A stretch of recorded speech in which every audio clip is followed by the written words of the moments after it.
അല്ലാഹുവിൻ്റെ ദീനിൻ്റെ ഇൽമ് പഠിക്കുന്ന സ്ഥാപനങ്ങൾ സത്യത്തിൽ വലിയ പ്രതീക്ഷയുടെ ഇടങ്ങളാണ്, വലിയ സ്വപ്നങ്ങളുടെ സ്ഥലമാണ്, വലിയ ദുഃഖങ്ങളുടെയും കേന്ദ്രമാണ്. ഒരു ഭാഗത്ത് ഇൽമ് പഠിക്കാൻ ആഗ്രഹിക്കുന്ന വിദ്യാർത്ഥിയെ സംബന്ധിച്ചിടത്തോളം 7 കൊല്ലത്തിൻ്റെ നിരന്തരമായ ടെൻഷനുകൾ പേറുന്ന ഒരു സ്ഥലമാണ് മദ്രസകൾ എന്ന് പറയുന്നത്.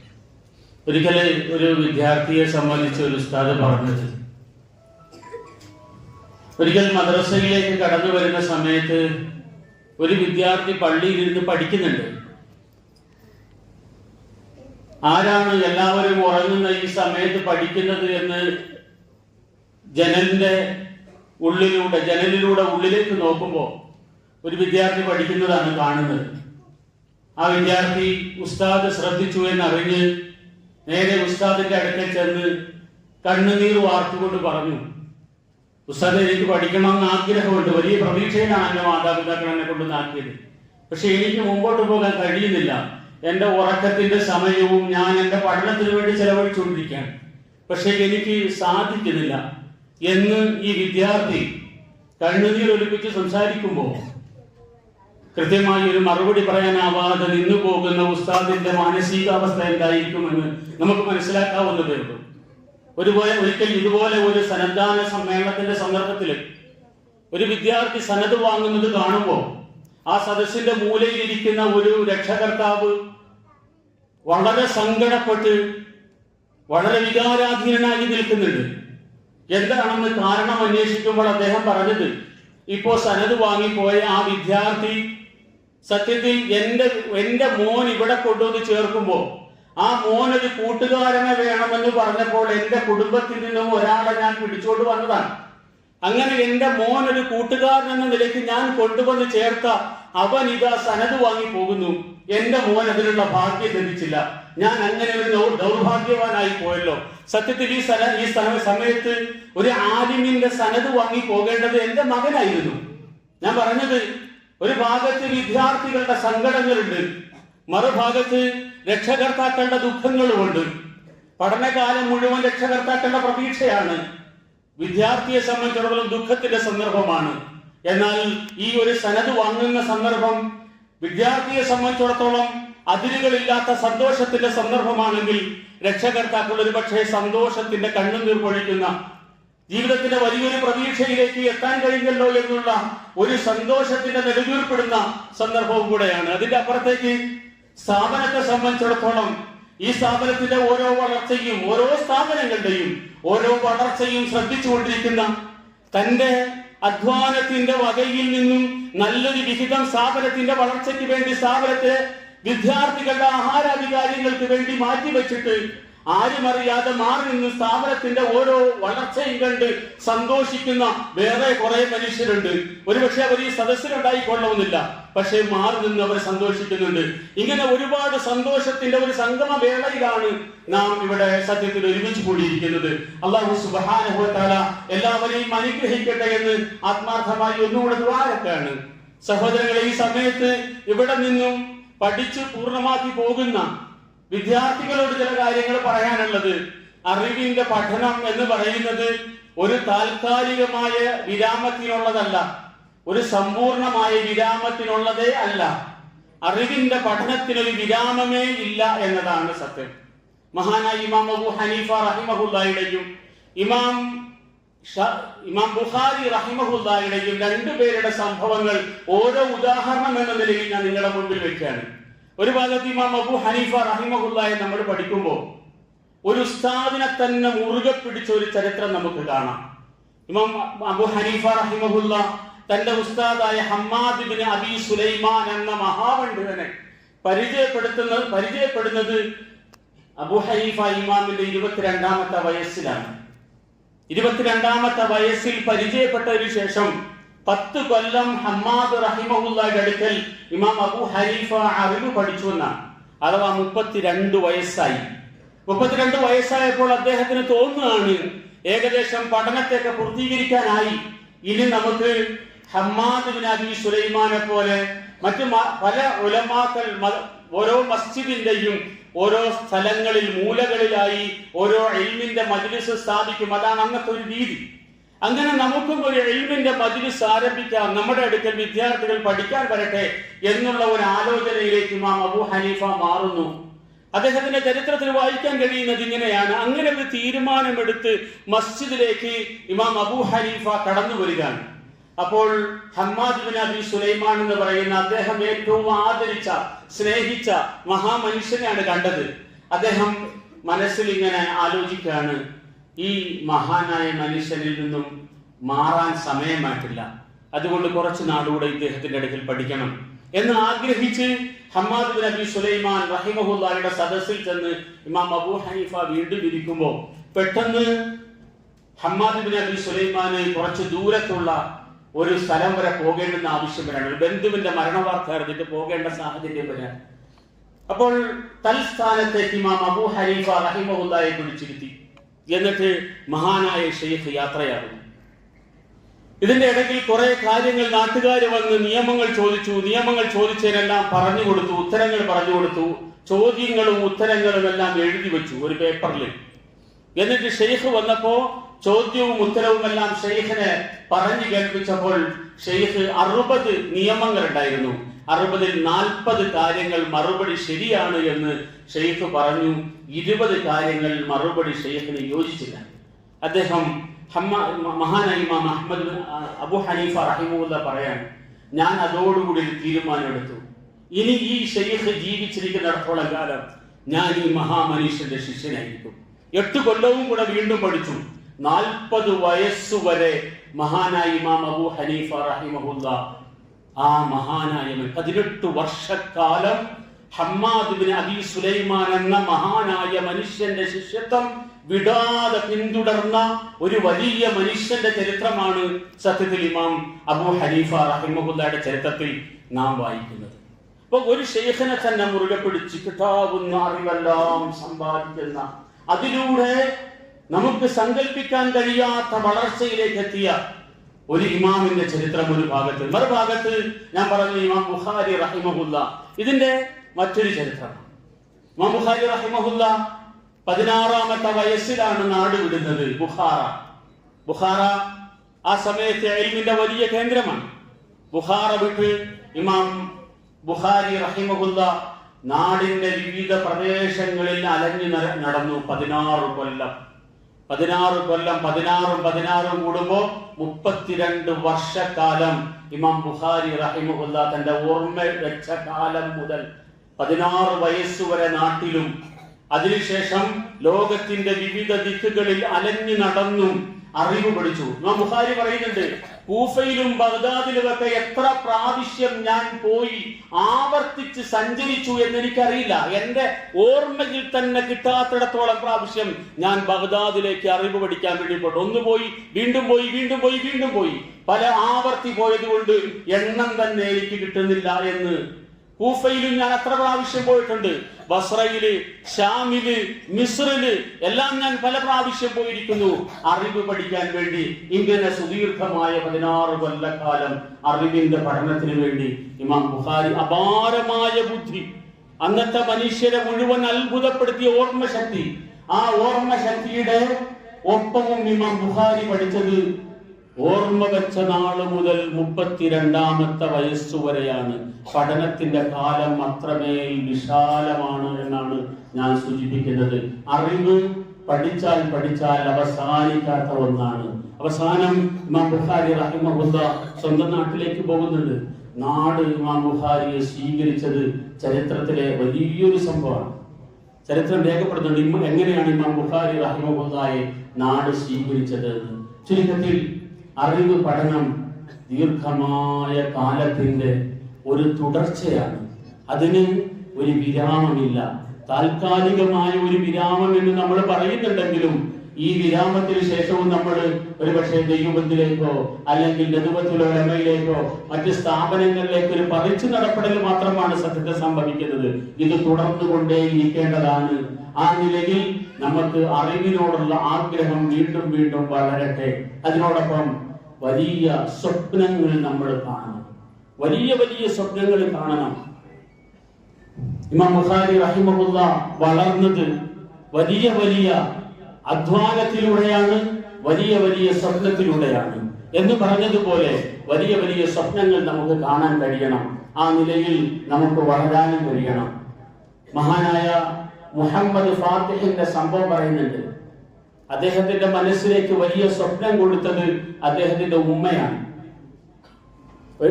അദ്ദേഹത്തിന്റെ ഉമ്മ കുസ്തുൻദൂനിയ കീഴ്പ്പെടുത്തുന്ന അമീർ ഏറ്റവും മഹാനായ അമീറായിരിക്കുമെന്ന് റസൂലുള്ളാഹി സ്വല്ലല്ലാഹു അലൈഹി വസല്ലം പറഞ്ഞത്. കോൺസ്റ്റാന്റിനോപ്പിൾ കീഴ്പ്പെടുത്തുന്ന അമീർ വലിയ മഹാനായ അമീറാണ്. നിഅമൽ ജയ്ഷു ജയ്ഷുഹാ നിഅമൽ അമീറു അമീറുഹാ എന്ന് നബി സല്ലല്ലാഹു അലൈഹി വസല്ലം തങ്ങൾ പറഞ്ഞ ആ വാക്ക് കേട്ടിട്ട് അദ്ദേഹത്തിന്റെ ഉമ്മ അദ്ദേഹത്തിന്റെ മനസ്സിൽ കൊടുത്ത വലിയ സ്വപ്നമാണ് സത്യത്തിൽ മുഹമ്മദ് എന്ന വ്യക്തിയെ മുഹമ്മദ് ഫാത്തിഹാക്കി മാറ്റിയത്. കടലിന്റെ തീരത്ത് കൊണ്ടുപോയി മുഹമ്മദിനെ നിർത്തുമായിരുന്നു ഉമ്മ. എന്നിട്ട് കടലിന്റെ അപ്പുറത്തുള്ള കോൺസ്റ്റാന്റിനോപ്പിൾ കാണിച്ചു കൊടുത്തിട്ട് പറയും, മോനെ, ഇതാണ് നിന്റെ ലക്ഷ്യം. ആ നാട് കീഴടക്കുന്ന അമീറിനെ കുറിച്ചാണ് അള്ളാഹുവിന്റെ റസൂൽ സല്ലല്ലാഹു അലൈഹി വസല്ലം വലിയ മഹത്വം പറഞ്ഞിട്ടുള്ളത്. അതുകൊണ്ട് ആ നാട് ഇസ്ലാമിന്റെ ഭൂപടത്തിന്റെ ഭാഗമാക്കി മാറ്റേണ്ടുന്നത് നീയാണ് എന്ന് പറഞ്ഞു കൊടുക്കുമായിരുന്നു. അപ്പോ ഉമ്മ പല പ്രാവശ്യം ഇത് പറയുമ്പോൾ ഒരിക്കൽ മുഹമ്മദ് ചോദിച്ചു, ഉമ്മ, എന്നെ കൊണ്ട് ഇതെങ്ങനെ സാധിക്കും? ഞാൻ എങ്ങനെയാണ് ഈ കടലിന്റെ അപ്പുറത്ത് ചെന്ന് ആ നാട് കീഴ്പ്പെടുത്തുക? അപ്പൊ ഉമ്മ പറഞ്ഞ മറുപടി ഇങ്ങനെയാണ്, ഖുർആൻ കൊണ്ട് നിനക്കത് സാധിക്കും മോനെ എന്നാണ്. വസുൽത്താനി, അധികാരം കൊണ്ട് നിനക്കത് സാധിക്കും. വസ്സിലാഹി, ആയുധം കൊണ്ടും. വഹുബ്ബിന്നാസി, ജനങ്ങൾക്ക് നിന്നോടുള്ള സ്നേഹം കൊണ്ടും. ഈ നിലയിൽ കൂടിയൊക്കെ നിനക്ക് ആ നാട് കീഴ്പ്പെടുത്താൻ സാധിക്കുമെന്ന് ഉമ്മ പറഞ്ഞു കൊടുത്തപ്പോ മനസ്സിന്റെ ഒരാഗ്രഹമായി അത് കൊണ്ടു നടന്നു. മുഹമ്മദ് പറയുന്നുണ്ട്, പിൽക്കാലത്ത് ഞാൻ കുതിരയെ ഓടിക്കുമായിരുന്നു, കടൽ തീരത്തൂടെ കുതിരയെ ഓടിക്കുമായിരുന്നു. ഒരു സമയത്ത് ഈ കടൽ കടന്ന് മറുകരയിൽ ചെന്ന് കുതിരയെ ഓടിക്കേണ്ട ആളാണ് ഞാൻ എന്ന വിചാരം മനസ്സിൽ പേറിക്കൊണ്ട്, ആ ഒരു വലിയ സ്വപ്നം മനസ്സിൽ വളർത്തിക്കൊണ്ട് ഞാൻ കടൽ തീരത്തുകൂടെ കുതിരയെ പായിക്കുമായിരുന്നു എന്ന് മുഹമ്മദ് പറയുന്നുണ്ട് പിൽക്കാലത്ത്. ഏതായാലും വലിയ സ്വപ്നം മക്കളുടെ മനസ്സിലേക്ക് ഇട്ടുകൊടുക്കാൻ മാതാപിതാക്കൾക്ക് കഴിയണം. ഒരു ഭാഗത്ത് അതാണ്. ഇന്നിവിടെ താൽക്കാലികമായി പഠനം പൂർത്തിയാക്കുന്ന നമ്മുടെ മക്കളുടെ മനസ്സിലേക്ക് വലിയ സ്വപ്നങ്ങൾ കൊടുക്കാൻ നമുക്ക് കഴിയണം. ആ സ്വപ്നങ്ങൾ ഏറ്റെടുക്കാൻ മക്കൾക്കും കഴിയണം. അങ്ങനെ കൂടുതൽ കൂടുതൽ വളർച്ചയുടെ വഴിയിലേക്ക് നമുക്ക് എത്താനും കഴിയണം. ആ നിലയിൽ കൂടിയെല്ലാം വലിയ വളർച്ചയെ സംബന്ധിച്ച് സ്വപ്നം കാണേണ്ടുന്നവരാണ് നാം. വലിയ സ്വപ്നങ്ങൾ മക്കൾക്ക് പകർന്നു കൊടുക്കേണ്ടുന്നവരാണ് മാതാപിതാക്കൾ. മഹാനായ വിശുദ്ധ ഖുർആനിലൂടെ അല്ലാഹു തആല പറയുന്നുണ്ട്, ക്ഷമയിലൂടെയാണ് വജഅൽനാഹും അഇമ്മതൻ യഹ്ദൂന ബിഅംരിനാ ലമ്മാ സബറു വകാനൂ ബിആയാതിനാ യുഖിനൂൻ. വജഅൽനാഹും അഇമ്മതൻ യഹ്ദൂന ബിഅംരിനാ, ഞാൻ അയിമ്മത്തുകളാക്കിയത്, നേതാക്കന്മാരാക്കിയത്, ദീനി കാര്യത്തിൽ സമൂഹത്തെ മുന്നിൽ നിന്ന് നയിക്കാൻ പാകപ്പെട്ടവരാക്കിയ ഒരു സമൂഹത്തെ മാറ്റിയത് ലമ്മാ സബറു, ക്ഷമിച്ചപ്പോഴാണ്. വകാനൂ ബിആയാതിനാ യുഖിനൂൻ, അവർ അള്ളാഹുവിന്റെ ദൃഷ്ടാന്തങ്ങളെ സംബന്ധിച്ച്, അള്ളാഹുവിന്റെ ആയാത്തുകളെ സംബന്ധിച്ച് നല്ല ഉറച്ച ബോധ്യവും ഉള്ളവരായിരുന്നു. നേരത്തെ പറഞ്ഞതുപോലെ ഇമാം ബുഖാരിയുടെ സബർ, വജഅൽനാഹും അഇമ്മതൻ യഹ്ദൂന ബിഅംരിനാ ലമ്മാ സബറു, നാം അയിമ്മത്തുകളായി മാറാനുള്ളവരാണ്, സമൂഹത്തിന് നേതൃത്വത്തിലേക്ക് എത്താനുള്ളവരാണ്. ആ നേതൃത്വത്തിലേക്കുള്ള വളർച്ചയുടെ വഴിയിൽ നമുക്ക് അത്യാവശ്യം കയ്യിലുണ്ടാകേണ്ടത് ഇമാം ബുഖാരിയുടേതായി നാം കേട്ട സബറാണ്. ഇമാം അബൂ ഹനീഫ റഹിമഹുല്ലാഹിയുടേതായിട്ട് നാം കേട്ട സബറാണ്. ഇമാം ഷാഫി റഹിമഹുല്ലാഹിയുടെ ചരിത്രം ഒരുപക്ഷെ നമ്മൾ വായിച്ചാൽ കണ്ണ് നിറഞ്ഞു പോകും. ഒരു പക്ഷേ ഇമാം ഷാഫി റഹിമഹുല്ലാഹി അവസാന സമയത്ത് ബഗ്ദാദിലേക്ക് വരണം എന്ന് പറഞ്ഞ് കൈയും കാലും പിടിച്ച് വിളിക്കുന്നുണ്ട് ഇമാം അഹ്മദ് ബിൻ ഹംബൽ. നിങ്ങൾ ബഗ്ദാദിലേക്ക് വരണമെന്ന്. ഇമാം ഷാഫി പറയുന്നു, ഞാൻ മിസ്റിനെ ഇഷ്ടപ്പെട്ടു പോയി, ഞാൻ മിസ്റിലേക്ക് പോകാൻ കൊതിച്ചുപോയി, അതുകൊണ്ട് എനിക്ക് മിസ്റിലേക്ക് പോയേ പറ്റൂ. അങ്ങനെ ശിഷ്യന്മാരുടെ നിർബന്ധത്തിന് വഴങ്ങാതെ ഇമാം ഷാഫി മിസ്ർ തെരഞ്ഞെടുക്കാൻ. മിസ്റിലെത്തിയതിനു ശേഷമുള്ള ചരിത്രം ഒരുപക്ഷെ ഷാഫി മദ്ഹബിന്റെ ചരിത്രം പഠിച്ചാൽ നമുക്കറിയാവുന്നതാണ്. ഇമാം ഷാഫി റഹിമഹുല്ലാ മിസ്റിലെത്തി രോഗി ആയതിനു ശേഷമുള്ള ചരിത്രം കിതാബുൽ ഉമ്മിന്റെ മുഖവുരയിൽ എഴുതുന്നുണ്ട്. ബാസൂർ എന്ന് പറയുന്ന രോഗം കൊണ്ട് ഏറ്റവും പരീക്ഷിക്കപ്പെട്ട മനുഷ്യൻ ഇമാം ഷാഫി ആയിരിക്കും എന്ന് ഒരുപക്ഷെ ചരിത്രത്തിൽ നിന്ന് വായിക്കാൻ കഴിയുന്നുണ്ട്. ബാസൂർ അർഷസ് എന്ന് പറയുന്ന രോഗം ഏറ്റവും ശക്തമായി ബാധിച്ച ഒരു വ്യക്തിയാണ് ഇമാം ഷാഫി റഹിമഹുല്ലാ. അദ്ദേഹം അവസാന സമയത്ത്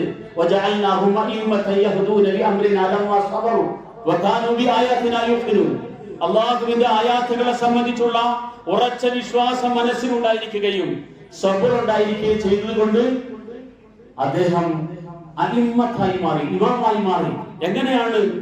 അവസാന സമയത്ത് ശരീരത്തിൽ നിന്നും രക്തം ഒഴുകിക്കൊണ്ടേയിരിക്കും, ഇറ്റിറ്റ് വീടുകൊണ്ടേയിരുന്നു. ആ സമയത്ത് പ്രത്യേകം തയ്യാറാക്കിയ ഒരു സ്റ്റൂളിൽ ഇരുന്ന് ഇമാം ഷാഫി ഗ്രന്ഥം എഴുതിക്കൊണ്ടേയിരുന്നു.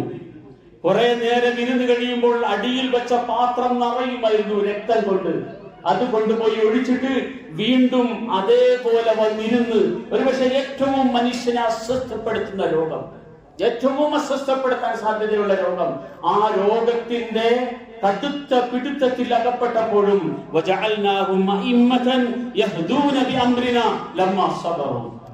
ക്ഷമയോടുകൂടി ഒരു ഭാഗത്ത് പഠനത്തിന്റെ മാർഗത്തിലുള്ള സബർ, മറുഭാഗത്ത് പഠനത്തിലൂടെ ഏറ്റെടുത്ത അമാനത്ത് നിർവഹണത്തിന്റെ വഴിയുള്ള സബർ.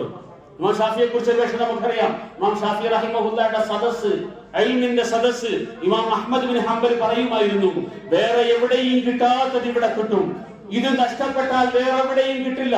വേറൊരു ഇൽമിന്റെ സദസ്സിൽ പോയിരുന്നാലും കിട്ടാത്തിടത്തോളം നാസിഖ് മൻസൂഖിനെ സംബന്ധിച്ചുള്ള വിശദമായ പഠനങ്ങൾ ഇമാം ഷാഫിയുടെ സദസ്സിൽ നിന്നാണ് കിട്ടിയെന്നൊക്കെ നമ്മൾ കേട്ടിട്ടുണ്ടാവും. ഇങ്ങനെ ഉസൂലുൽ ഫിഖ്ഹിന്റെ വലിയ രചനകൾ ഇമാം ഷാഫിയിൽ നിന്നാണ് ആരംഭിക്കുന്നത്. അങ്ങനെ ദീനിന് വലിയ ഖിദ്മത്ത് ചെയ്തവർ, വലിയ വലിയ അറിവിന്റെ വാതിലുകൾ തുറന്നിട്ട് പോയവർ. പക്ഷേ ലമ്മാ സബറു, ക്ഷമിച്ചു. പ്രയാസങ്ങളെ, പഠനമാർഗങ്ങളുടെ പ്രയാസങ്ങളെ, പഠനത്തിന് ശേഷമുള്ള ഖിദ്മത്തിന്റെ മാർഗത്തിലുള്ള പ്രയാസങ്ങളെ, സഹോദരങ്ങളെ, ഉലമാക്കളെ, ഇവിടെ നിന്നും സനദ് വാങ്ങുന്ന ഉലമാക്കളോട് ഓർമ്മപ്പെടുത്തട്ടെ, പഠനം ക്ഷമയുടേതാണ്. ക്ഷമിച്ച് ക്ഷമിച്ച് പഠിക്കുക, അതാണ് ബാധ്യത. ക്ഷമിച്ചു പഠിച്ചതിന് ശേഷം അതിനേക്കാൾ വലിയൊരു ബാധ്യതയും പേറിയാണ് നമ്മൾ പോകുന്നത്. ഈ ആദ്യത്തിൽ വിശുദ്ധ ഖുർആൻ പാരായണം ചെയ്ത ഉസ്താദ് തയ്യിബ് ഉസ്താദിന്റെ ആ പാരായണത്തിൽ ഒരു ആയത്ത് ഒരു പക്ഷേ നമ്മൾ ശ്രദ്ധിച്ചു കാണും. വലാ തഖുറന്നകും ബില്ലാഹിൽ ഖറൂർ ഇന്ന വഅദല്ലാഹി ഹഖ്. അല്ലാഹുവിന്റെ വാഗ്ദാനം അത് സത്യമാണ്.